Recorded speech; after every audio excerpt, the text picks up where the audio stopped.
Good morning, everyone. This is Mac with Southern Bless Homestead, and today I want to do a little do-it-yourself video and we're going to look at a little push mower.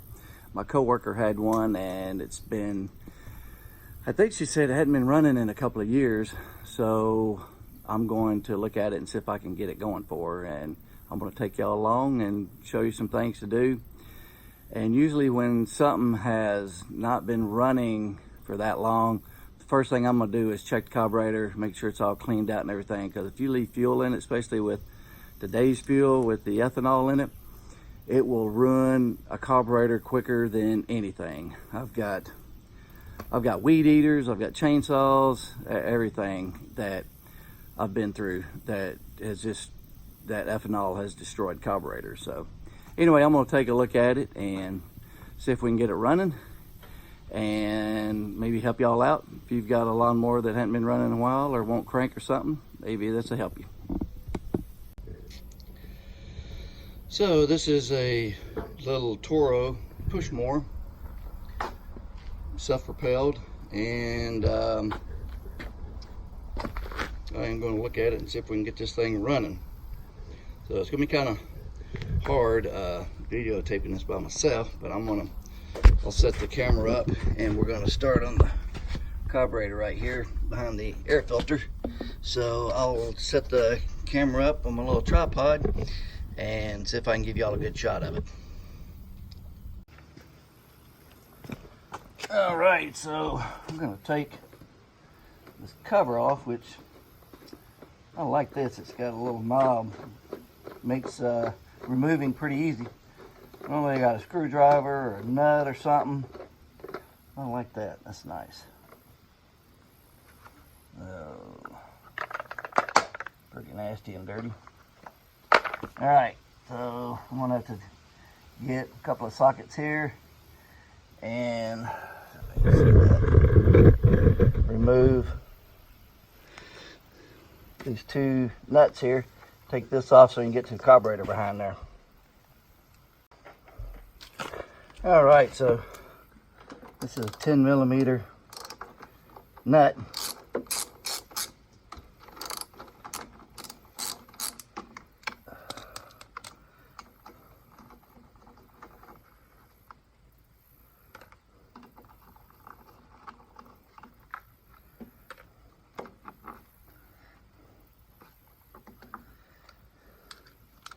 And you got two nuts here, and then a bolt over here. I don't know if I've ever worked on a Toro before.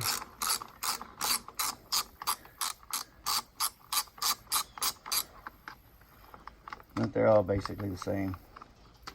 Maybe a little designed differently, but they're all the same.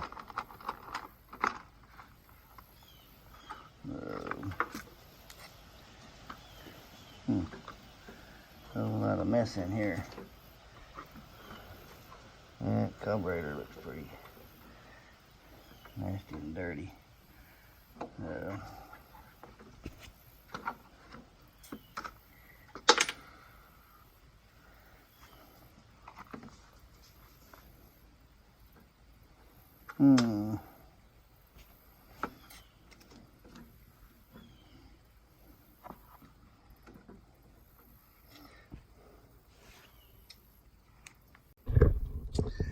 All right, so kind of bright, so I'm hoping you can see this because I can't hardly see my screen, but I'm going to take this screw off and this one off back here, and then that will remove this bracket here and get that out of the way. And then I'm going to disconnect this line here, that throttle,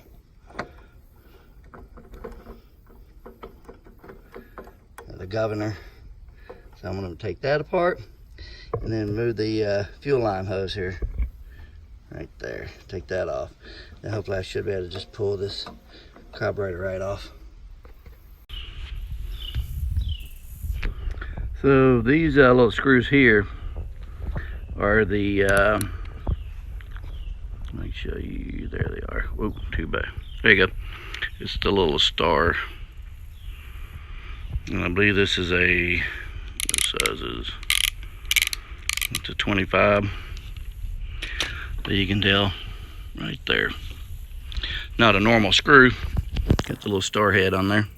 And the reason I'm taking this off, because this linkage going across there, there's no other way to do it, and it's on this bracket. So I'm just going to take this bracket off the carburetor there.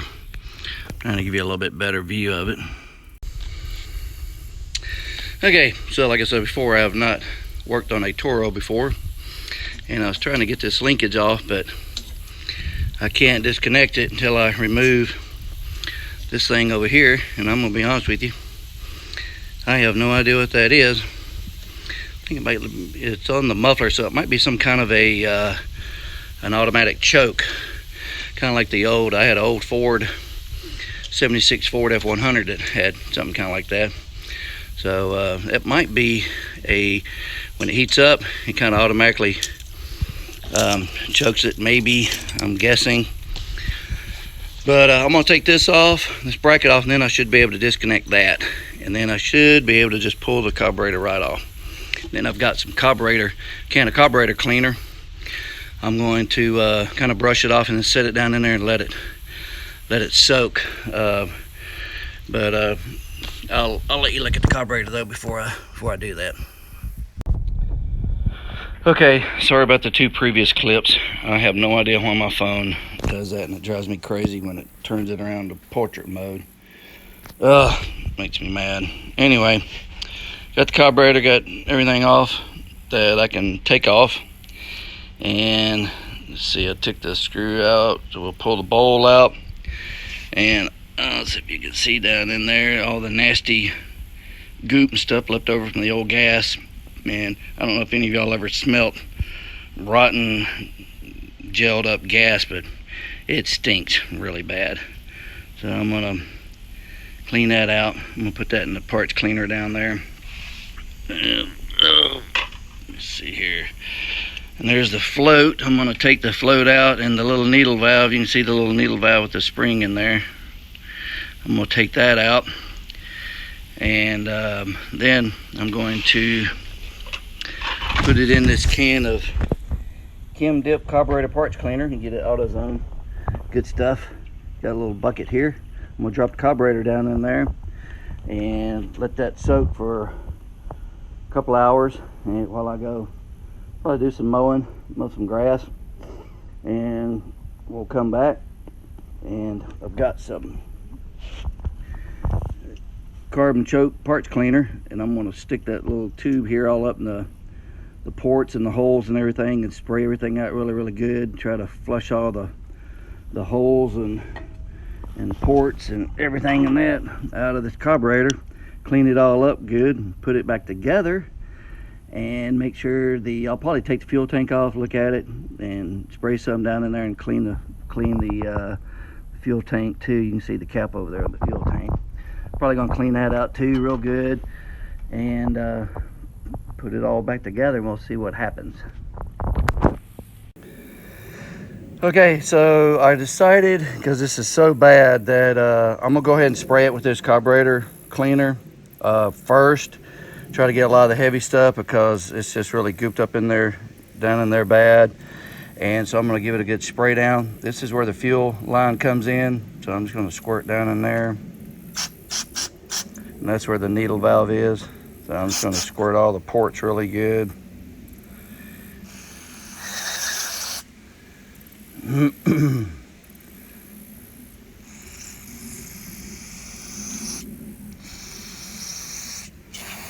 Yeah, it's really nasty down in there. Stuff's really cooped up in there bad.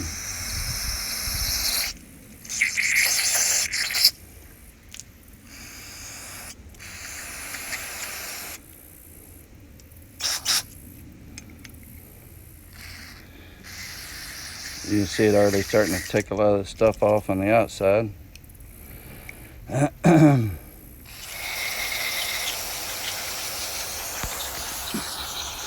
just gonna give it a good squirt everywhere. Had a lot of heavy dirt and stuff on it.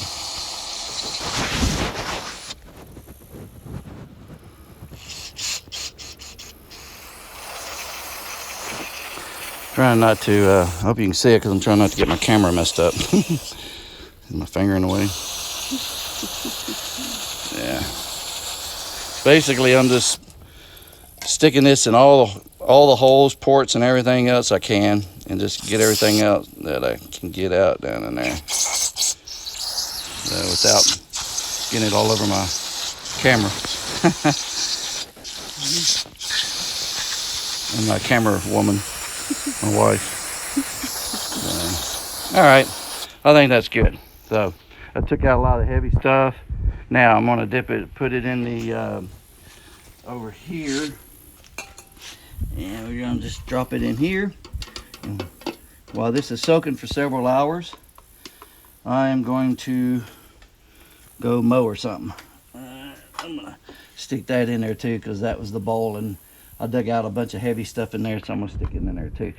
And make sure you take all your rubber gaskets and stuff like that off, because they'll probably eat it up. So just let it sit in there. Okay, so once you get all that cleaned up, you want to make sure this is a little idle screw here. You can see down in there. Just take that off.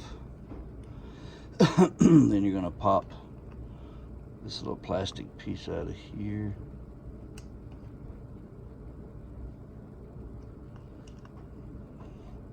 A couple of O-rings in there, so you got to be kind of careful. Get that out of there.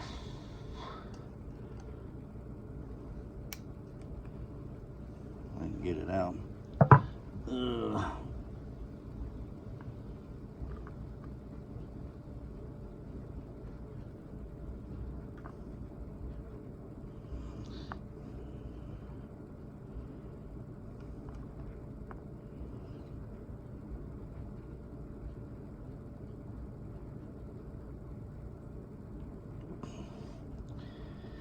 That thing's been a pain.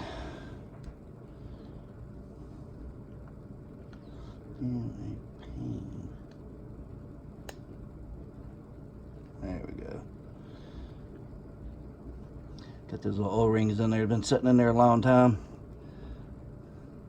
I have to make sure I put some oil back on there so you can see. So it's got those little, yeah, and it's all gummy. It's nasty and gummed up. That's why it wouldn't come out. So that definitely needs to be cleaned good. And there's some little holes down in there that need to be sprayed out. So what I want to do is the other end, there's a little screw up in there. And I've already got it started, halfway taken out.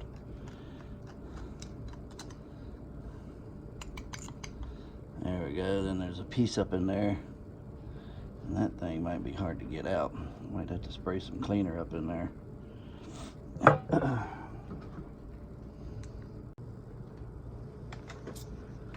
Okay, so I was finally able to get this piece here out of here. It was stuck.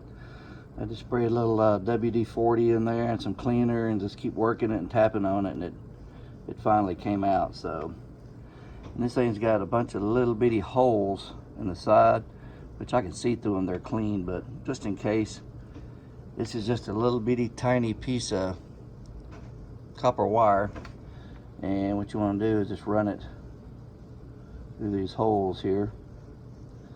Clean each one of these tiny little holes out good, which I can see through them, like I said, so they're clean, but a couple of these are just really tiny here, so you want to make sure that they're good and cleaned out. And I'll also spray some cleaner back down in here good, just to make sure that it's clean. Okay.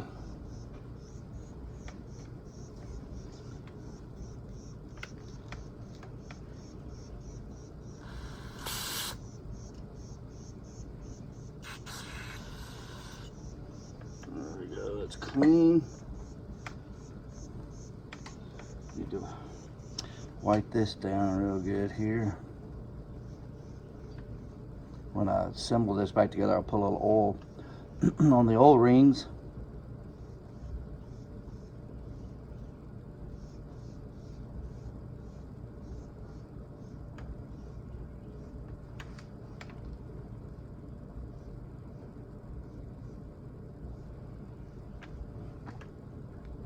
And I got another little piece of wire here.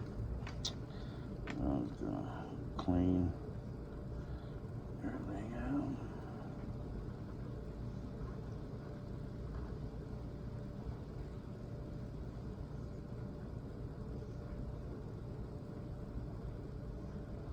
All right.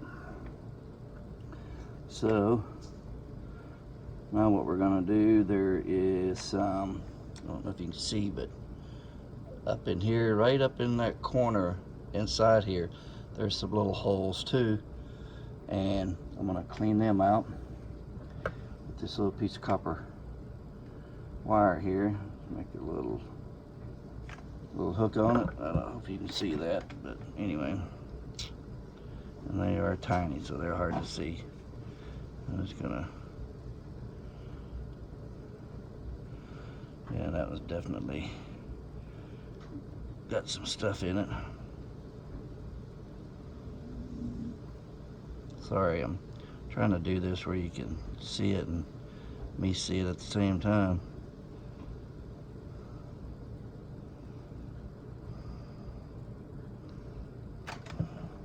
Yeah, it was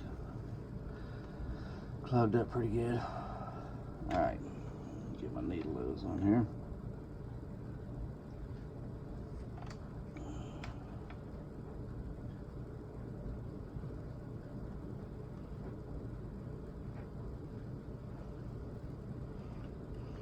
Yeah, that one's good. But boy, that one there is definitely clogged up. Man, that was definitely clogged up. I might have to get a little bit tougher wire. Clean that one,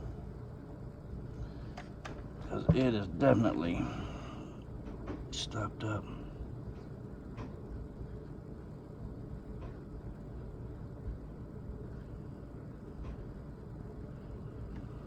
Oh, I think I got it.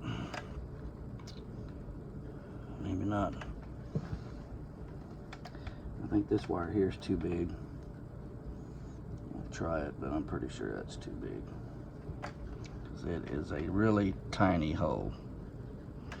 Yep, I might get some more wire. All right, I'll be back in a second.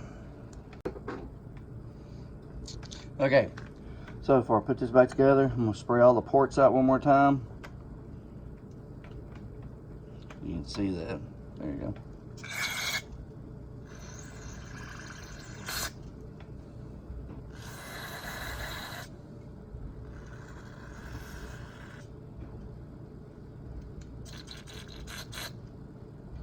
All these little holes everywhere, just put a little spray down in there.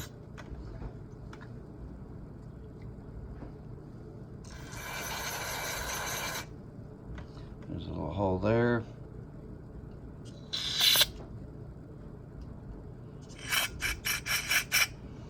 Just making sure everything's nice and cleaned out good.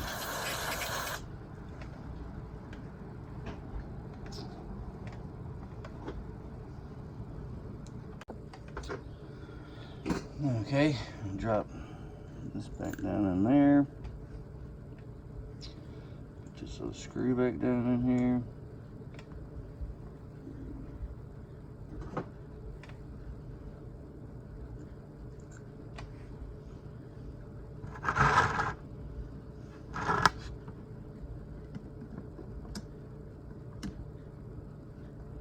I'll be careful not to score it up down in there.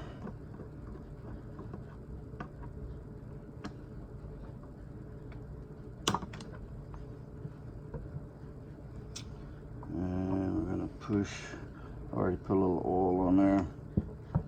Might need to get a little bit more oil.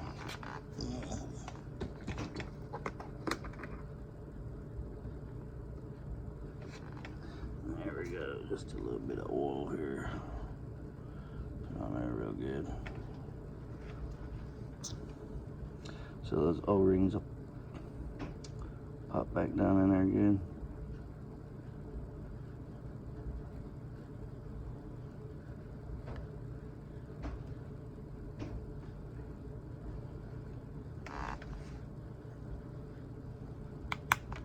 There we go.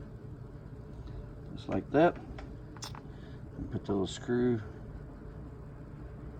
back in here. That's just a little idle screw, so we can adjust that when we get it running.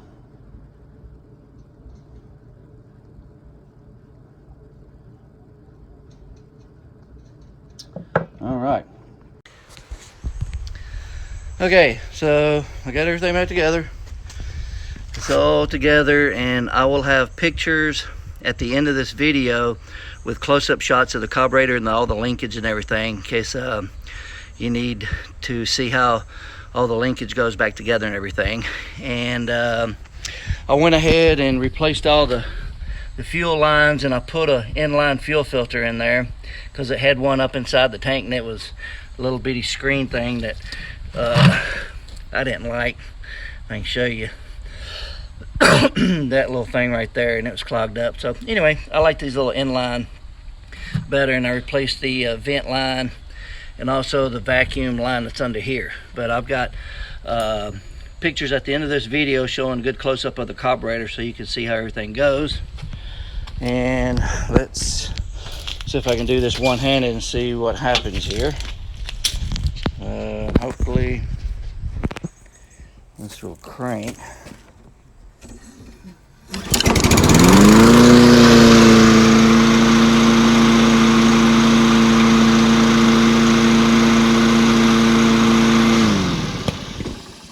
And there we go. Okay, so finally got it all back together. Everything's cleaned up. I hope the video wasn't too long. I tried to keep it short but detailed so that you'd know how to take the carburetor apart and clean it and put it back together. Like I said, I'll have some snapshot pictures of the close-up of the carburetor and the linkage and everything, so you can see and get a good idea of how everything hooks up. So it's reverse order of taking it apart. And I actually reused all the gaskets and everything. I had some let me see if I can get it, some of this gasket sealer here, and I don't know if you can read that, but anyway, that's what I used. It's number 2 non-hardening Permatex Forma gasket, and it worked great. Really the only parts I bought was just I replaced the hoses and a couple of little clamps, and put that filter in there, inline filter, and that's all it is to it. Just cleaning all that gunk out and putting gas in there, and it fired right up. So I appreciate you watching. If you hadn't already subscribed to our channel, I'd appreciate it if you do that and ring the bell, and you can get some notifications of future videos like this I'll be putting out. And I appreciate you watching, and hope you have a southern blessed day.